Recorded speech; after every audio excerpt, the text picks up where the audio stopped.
Hello and welcome to BYJU'S IAS. Let's get started and look into the first article. The first article says, at the edge of a new nuclear arms race. In the mid-April, the United States of America State Department came out with a compliance report.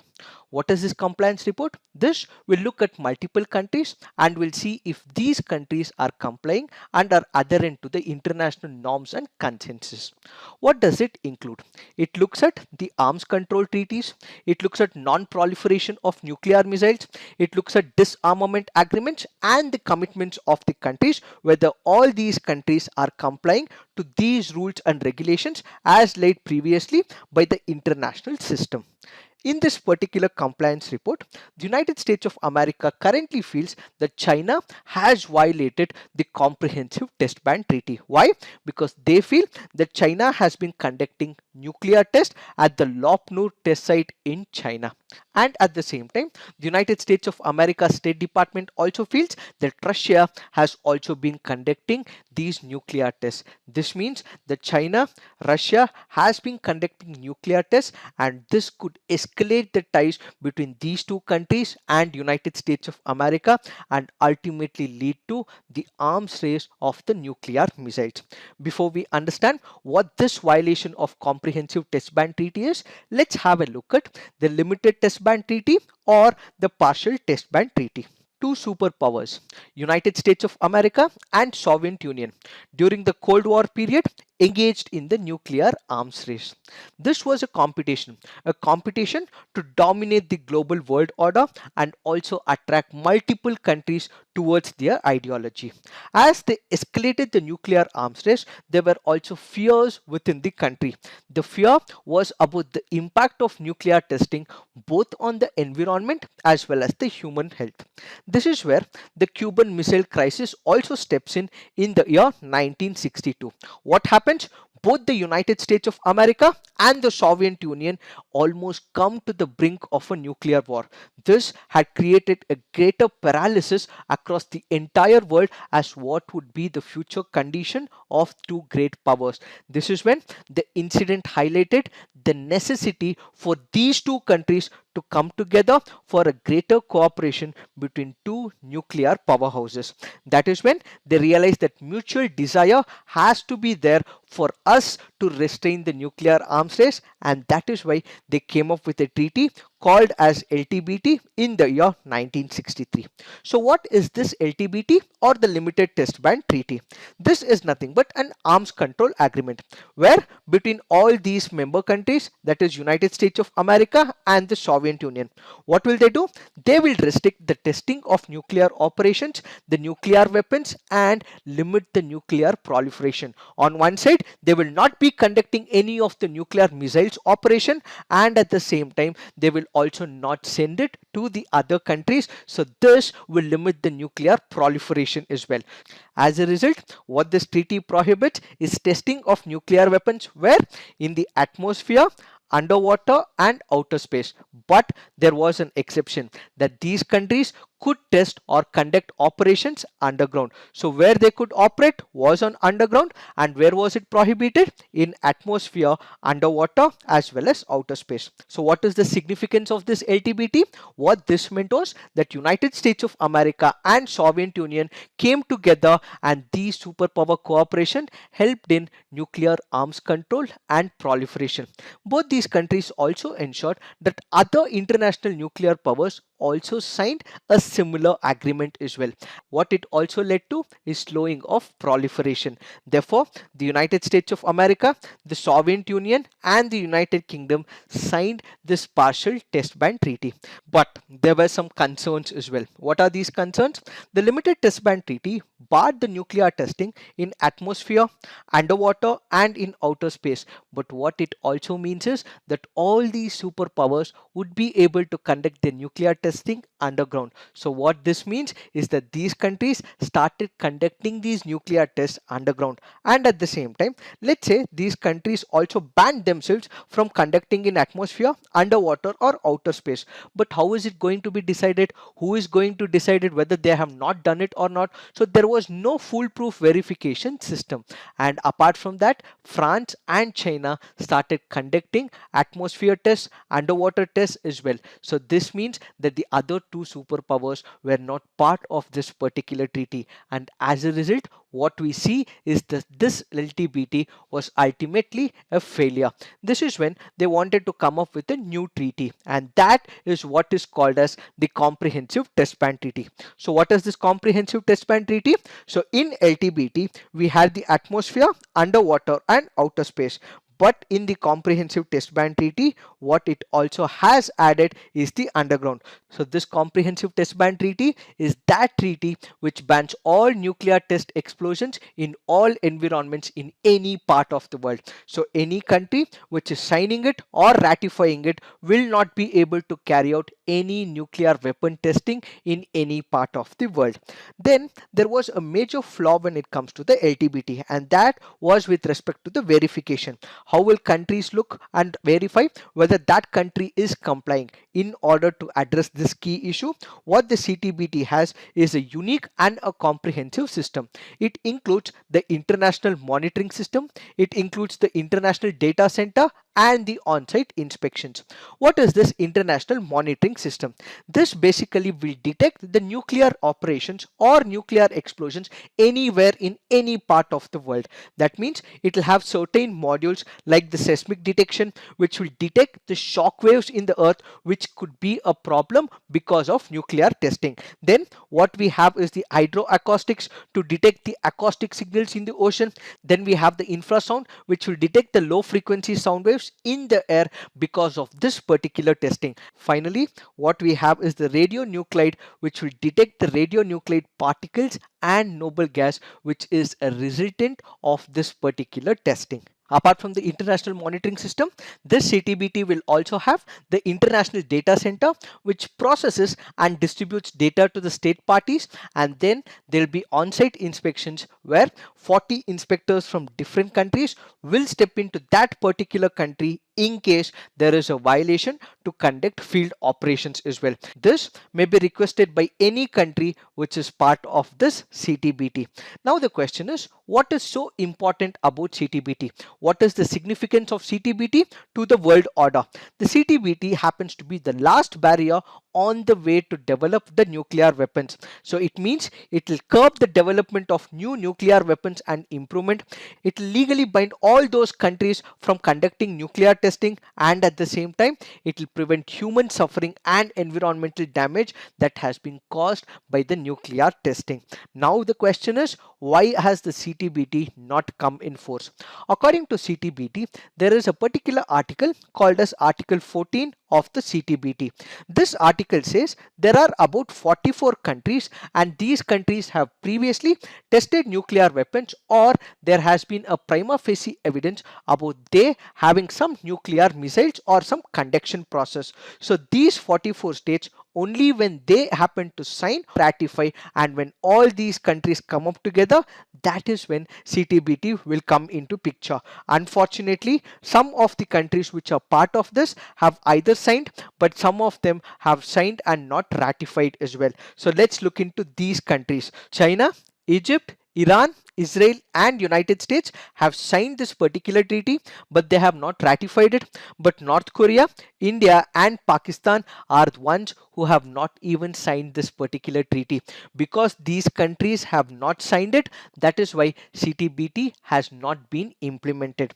Therefore, this CTBT has not entered into force and lacks legal enforcement as well.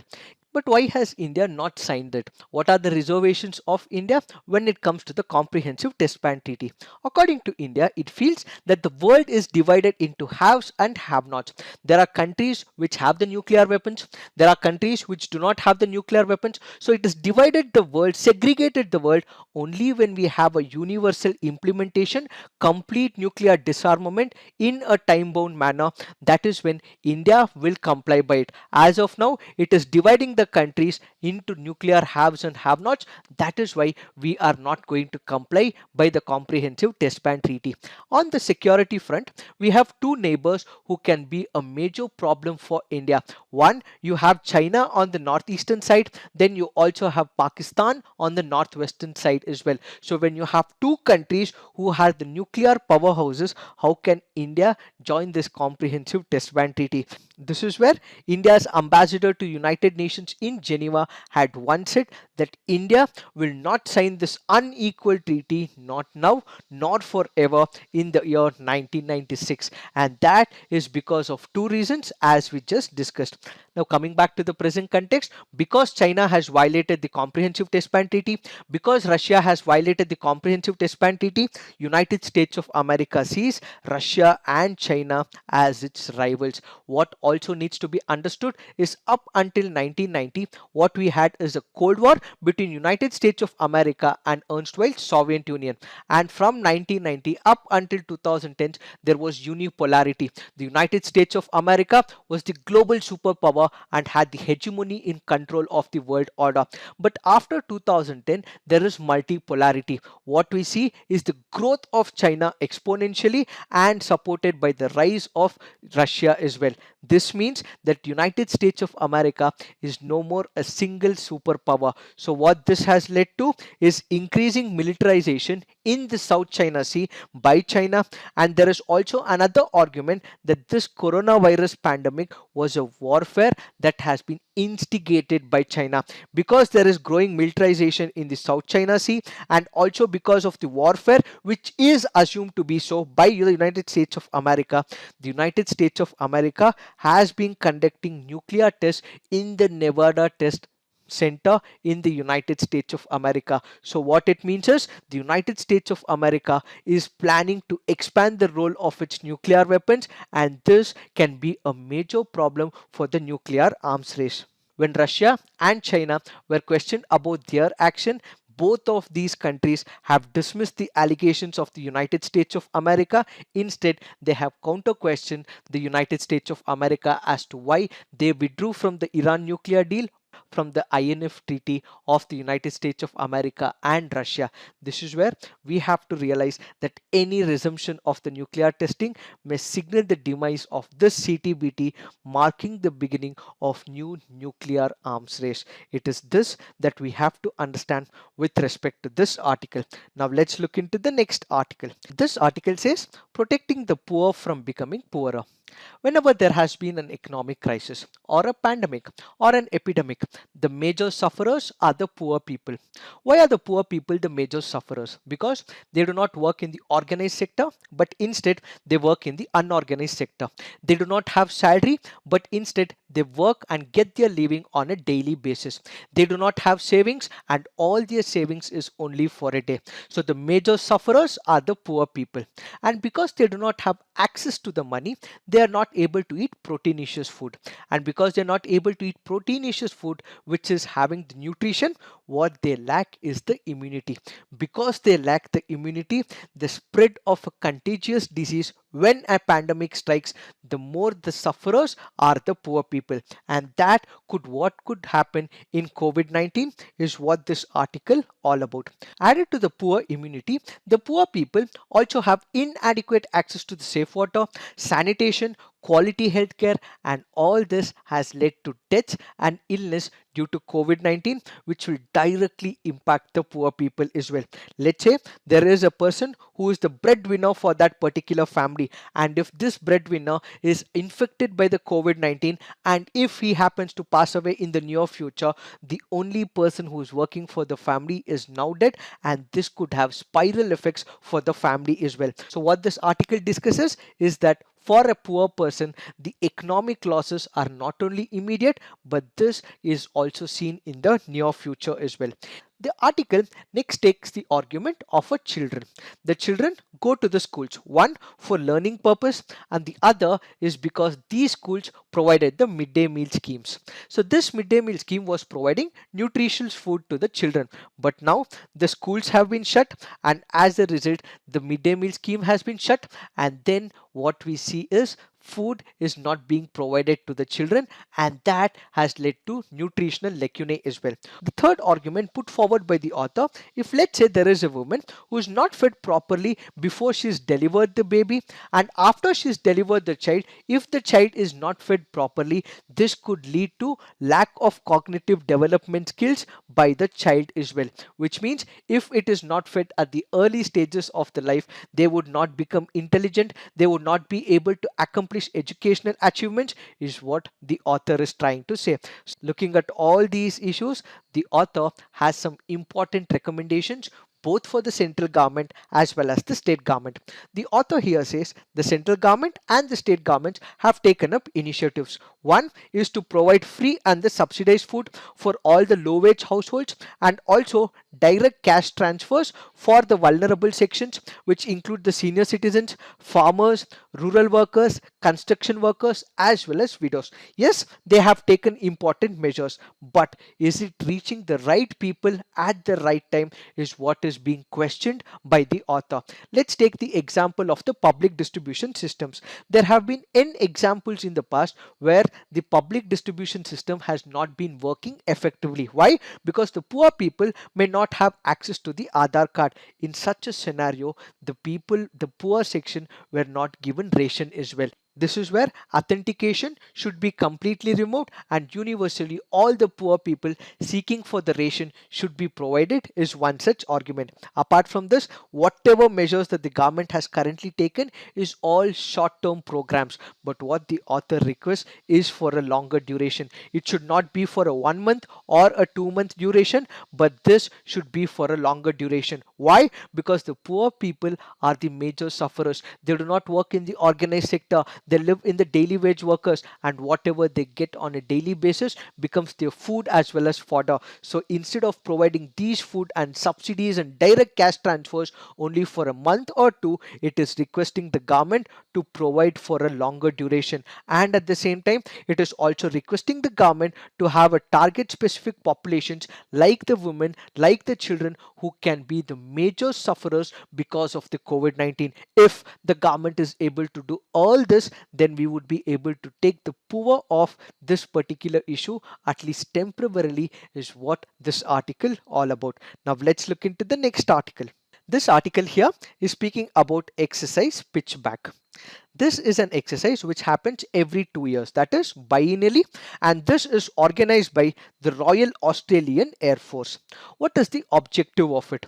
The aim of the exercise is to practice offensive counter air as well as defensive counter air strategy where in those environments which is stipulated. These are not real-time scenarios, but a practice environment is created, and they ensure that they are completely in sync with the modern realities. This exercise will have two teams. One is the red team, the other is a blue team, and they will be hosted in different locations and they try to attack each other. So a real-time scenario is created, and wherever they find there have been inconveniences or there have been certain issues, this particular platform gives them an opportunity to test and also improvise in the real-time scenario. So the key idea being that they will create an artificial environment, they will find out if there are any lacunae in their practices, and they'll rework on it so that this will provide an opportunity to improvise about their force integration.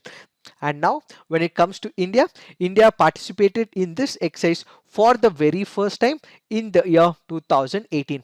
Before 2018, India was the observant. It did not participate, but it participated for the first time in the year 2018.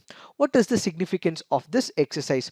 Basically, when you look at this exercise, it will foster closer relationship between participating countries. Both of them understand how the Air Force works. They understand the different philosophies behind it. They gel up well together and they gain experience out of this training pattern. So they will have exchange of knowledge and experience for all those countries who have been part of this exercise. What is the present context? The Pitch Black 2020, which was scheduled to be held on July 27th, has been cancelled due to the COVID-19 situation. The next one that we will have is in the year 2022. It is this that we have to understand with respect to this article.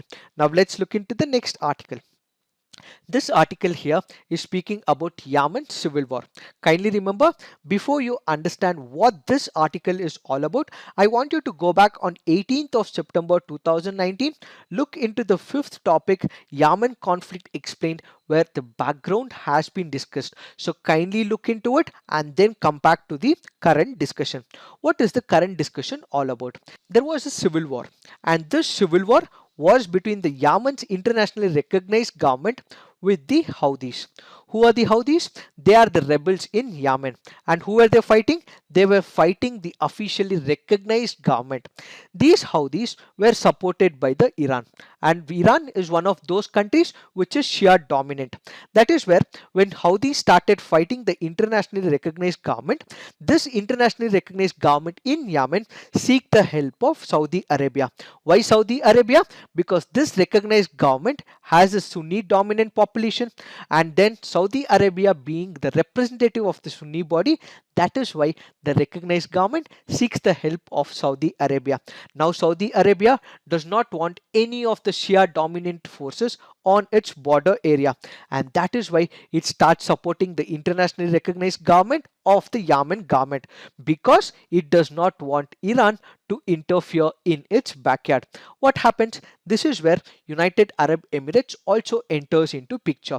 The Saudi Arabia was not able to fight the Houthis because of logistical support that was also required. As a result, United Arab Emirates also enters into a coalition with Saudi Arabia. So Saudi Arabia and United Arab Emirates, both in a coalition, fight against the Houthi forces. While all this was happening, there are two important groups within the coalition. One is Saudi Arabia, the other is UAE as well. This UAE required the presence of a local dominant group. So whom were they started funding? It is the Southern Transitional Council. So the Saudi Arabia has been providing all the logistical support to the government, and the United Arab Emirates has been supporting the Southern Transitional Council. So there was this infighting that happened within the coalition. So what does Saudi Arabia do? It comes up with a peace deal, and that particular peace deal happens in the year 2019, and that is what is called as Riyadh Agreement. So what is this Riyadh Agreement? This is an agreement that was brokered by Saudi Arabia in order to prevent the infighting between the recognized government and the Southern Transitional Council. Why? That is because they believed that this particular infighting has to be stopped so that they can take on a common enemy, and that happens to be the Houthis. But with time, the Southern Transitional Council also believes that this particular treaty has failed to materialize. Why? Because they feel that the recognized government have been violating the terms and conditions and have engaged themselves in corruption as well. That is why this Southern Transitional Council, which happens to be another successionist organized in Yemen, which has been funded by the United Arab Emirates, has currently in the present scenario said because of the corruption and mismanagement, they would be controlling and self-governing the southern part of Yemen, which also includes the port city of Aden as well. Now we have to understand is why have there been a conflict between the United Arab Emirates and Saudi Arabia indirectly, or what are the objectives of the United Arab Emirates? The primary reason why United Arab Emirates support the South Transitional Council is because of the dominant position that it has been able to hold in the Babul Mandab region. This is one of the strategically important areas in case this particular region of South Aden is not controlled by this Southern Transitional Council, which is indirectly being funded by the United Arab Emirates. The United Arab Emirates feels that they will lose out on an important strategic location, and at the same time the United Arab Emirates is also saying the United States of America that when it comes to the Arabian Peninsula, it is not only Saudi Arabia, even UAE is a major power and they have to consult them in the near future. One is because of the strategic important location of Aden and with respect to Babul Mandab, and also because of the powerhouse that it is wanting to be recognized in the Arabian Peninsula. It is this that we have to understand with respect to this article. But kindly note, to understand the background, kindly go back to 18 September 2019 under the fifth topic. Now let's look into the practice questions. Consider the following statements with respect to the six schedule areas. The governor is empowered to organize and reorganize the autonomous districts. The acts of the parliament or the state legislature do not apply to the autonomous districts and autonomous regions or apply with specified modifications and exceptions. Which of the above statements is or correct? The answer to this is both. Why have we taken this practice question? Because of the reference made under this article. Now let's look into the next practice question. With reference to index of industrial production, which of the following statements is or incorrect? The IAP data is compiled and published by Central Statistical Organization. The base year was changed to 2015-16 from 2004-5 in the year 2017. Which of them is incorrect? Because it is asking for the incorrect statement, the answer is 2 only. Why is it wrong? Let's look into the explanation. Because the base year is not 2015 and 16. Instead, it is 2011 and 12. And this index of industrial production is published by CSO every month, and it comes under the Ministry of Statistics and Program Implementation. Now let's look into the next practice question. Which of the following are correctly matched? City with the country. Herat, Afghanistan; Manbij, Iran; Idlib, Syria. And which of them are correctly matched? The answer to this is 1 and 3 only. Why? Manbij is also in Syria and it is not in Iran. Why have we taken this practice question? Because of the mention of Herat. Kindly remember, Manbij is one of the important cities and that belongs to Syria. Now let's look into the next practice question. The New START treaty was in news. What is this treaty about? It is a bilateral strategic nuclear arms reduction treaty between United States of America and the Russian Federation. Now let's look into the mains practice questions. Unregulated nuclear arms race between global powers poses indisputable dangers leading to the risk of miscalculation, unintended escalation, and accelerated global nuclear competition. Discuss. The Yemen civil war may have its roots in the failure of a political transition following an Arab Spring, but its continuity is due to sectarian and strategic imperatives of regional powerhouses. Analyze. So please write all your answers on the comment section and also give constructive criticism for your fellow pals as well. This is it for today. Thank you for watching. All the best.